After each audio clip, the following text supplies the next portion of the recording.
General Manager at Grotegut Dairy Farm.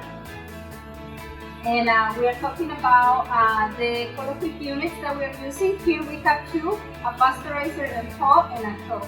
And also we use the cartridges and the bags to process our colostrum. So far, we have been very happy with the results. This system allows us to feed colostrum efficiently and on time and in a safe way to the calf. We usually process around 20 newborns per day. Some days more, some days less, but that helps us to make sure that we follow our protocols and the calves receive all the benefits of the colostrum.